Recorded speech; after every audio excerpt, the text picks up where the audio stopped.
अरे तोर करनवा के कही छूटा जई है मोललनवा तोर करनवा के कही।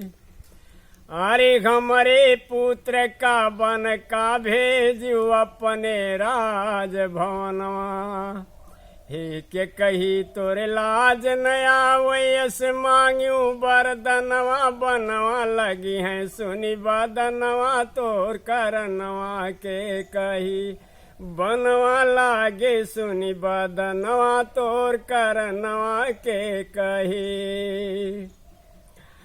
अरे पूत पतोह बना का गईले पति के भवा मरनवा। अरे पूत पतोह बना का गईले पति के भवा मरनवा। सुन कैलू मोर भवनवा तोर करनवा के कही। सुन कैलू मोर भवनवा तोर करनवा के कही। अरे घूमत रहले राम लक्ष्मण लिहे धनुहिया बनवा। 12 बरस कवन विधि रही है गारे कष्ट कई बनवा। यही संडार्यो दूर दिनवा तोर करनवा के कही। यही सन छोड़्यो दूर दिनवा तोर करनवा के कही। बनवा लागे सुनी बदनवा तोर करनवा के कही। सुना कैलू मोर भवनवा तोर करनवा के कही।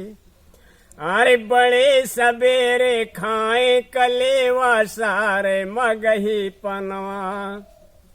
बड़े सबेरे खाए कलेवा सारे मगही पनवा। पवन झकोरे रात अधेरी बरसै में सवनवा। लुकी है जाके कौने कोनवा तोर करनवा के कही। छूटा जई है मोर ललनवा तोर करनवा के कही। बनवा लागे सुनी बदनवा तोर करनवा के कही। हरि कहे हरि रतन सुना के कही मान्यू नाय कहनवा। हरि कहे हरि रतन सुना के कही मान्यू नाय कहनवा।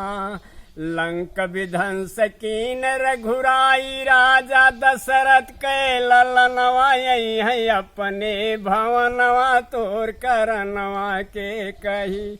छूटा जई है मोर ललनवा तोर करनवा के कही।